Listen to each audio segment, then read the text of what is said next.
Vijay telling us about the data end. Okay, she doesn't even want to talk about it, so I will talk.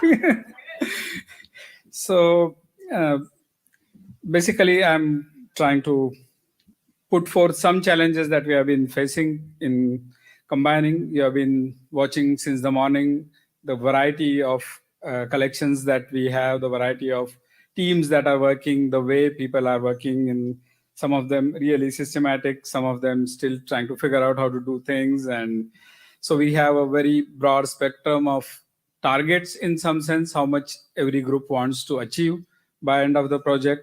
Some people have like hundreds of thousands of records. Some people just have like few thousand records, which probably can be done in a short time. So that's the variety. We have a very wide range of skill sets. Some people have already been publishing on GBIF and IDIC-Bio, and they know the whole workflow really well. It's just matter of adding numbers for them. Some people had no clue before they started what IDIC-Bio is and what GBIF is. So how do we really get all the data digitized and put together so that it can be published? So that's a kind of very wide range, and this range comes with a lot of challenges. How do we at the end of it combine and present the whole data as a kind of some coherent unit which will make sense that all the marine invertebrate data is available in some form. So just to give some idea, these are the kind of targets, and you see like some people really have very few records to digitize. Some collection has really huge holdings, and they really need to put everything up. So, and then we are also looking at another challenge of different collection management systems. So like, okay, I cannot just like create one for workflow and saying, okay, this is how people are going to do it, and okay, start following it. That's not the case, because every collection management system comes with its own kind of strengths and power, but also in some sense weaknesses. Some things cannot be done that easily in some of the things. Still trying to kind of figure out how do we do these, and what happens. I mean, if we are not able to do it, what will happen? Basically, incomplete targets. When we have committed, we have received money from NSF, we need to deliver. So that's one thing. And another thing is unavailability. Like in some sense, we will leave a lot of skeletons in our cupboards or in our basements. I mean, definitely pun intended.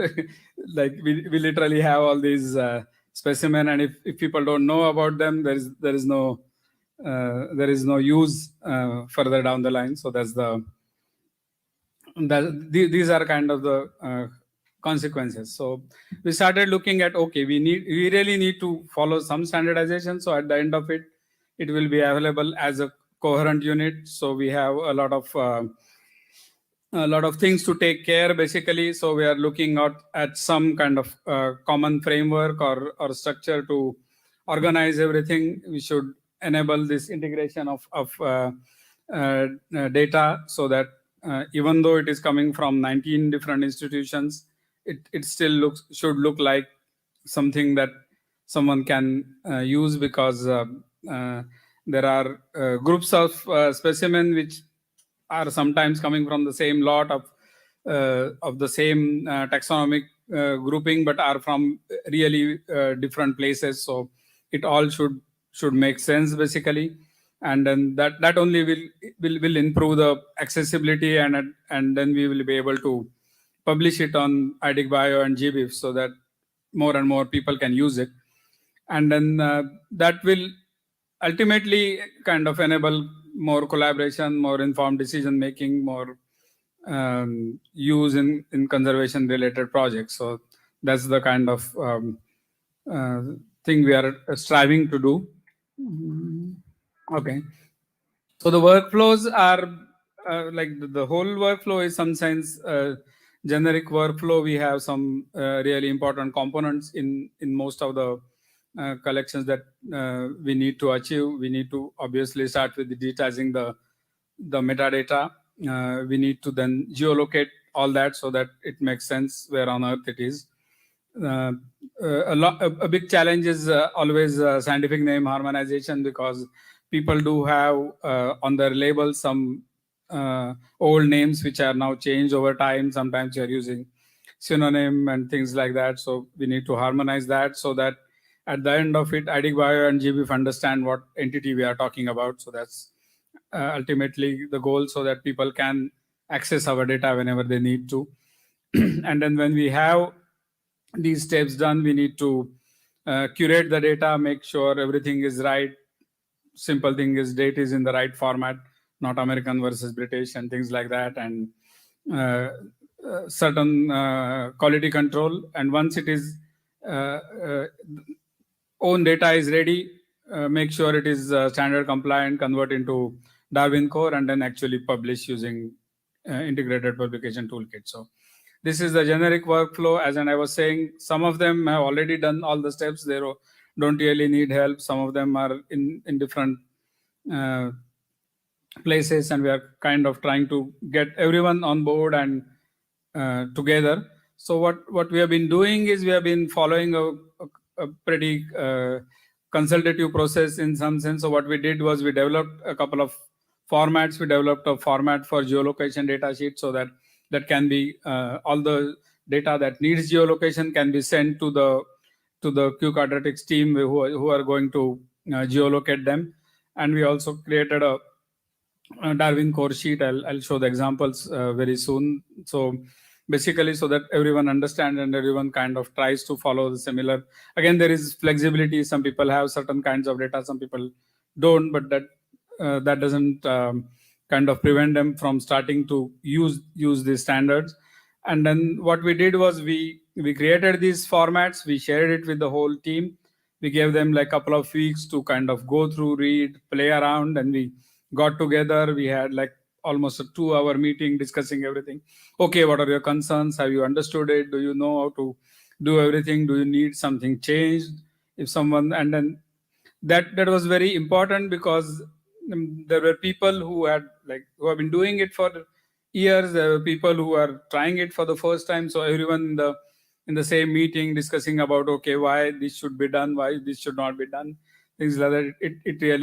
It really helped us to kind of develop a common understanding of how things need to be done. And then one more thing we are still working on is some kind of workflow for nomenclature harmonization. We are trying to push in some new names that we have into worms. That's the standard database that we have been using for most of our name harmonization. And then these are some of the steps we still need to work on.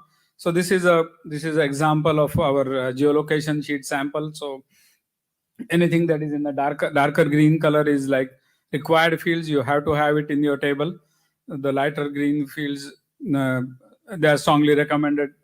If you have them, please share. And then once these sheets they are ready, so what we did was we requested every team to just supply us with a small data set, maybe 50, 100 records to start with.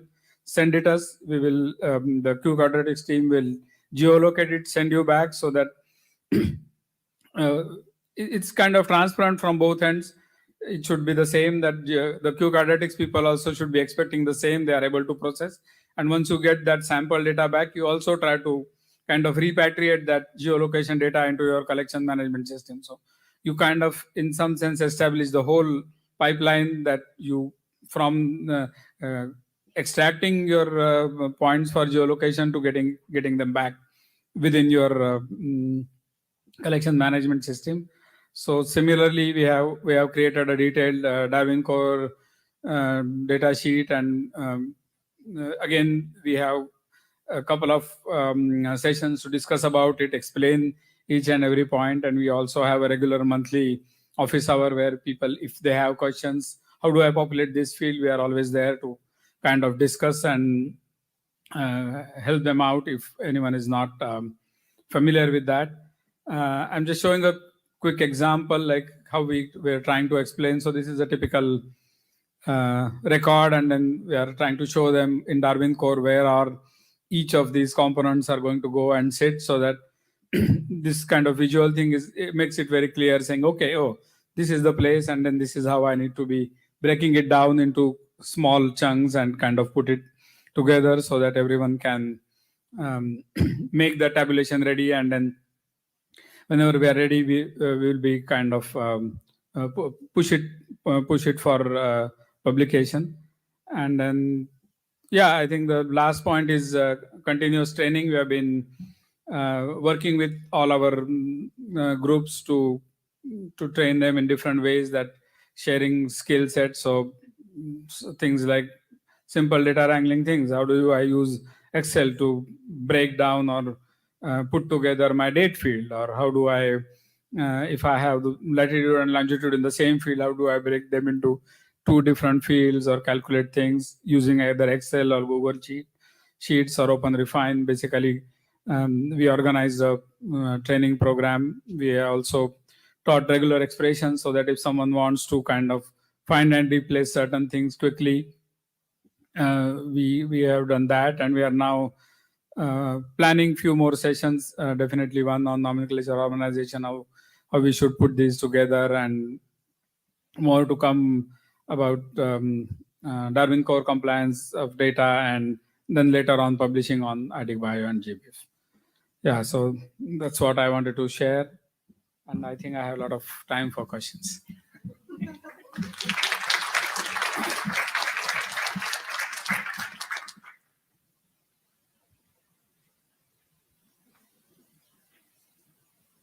Either I was talking too fast, so no one understood anything, so no questions, or everything was very clear.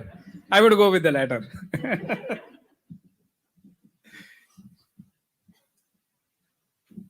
Okay. Oh, there's a question.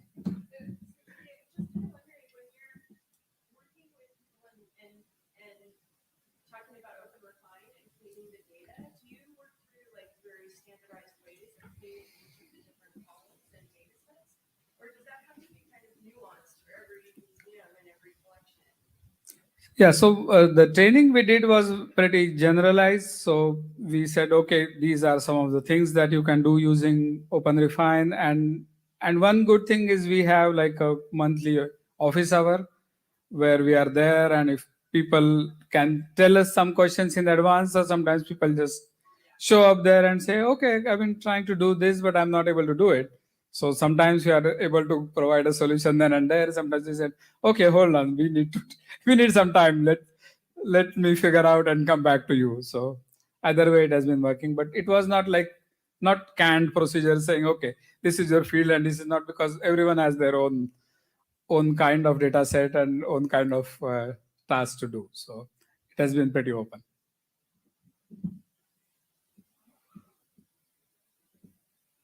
Okay, thank you.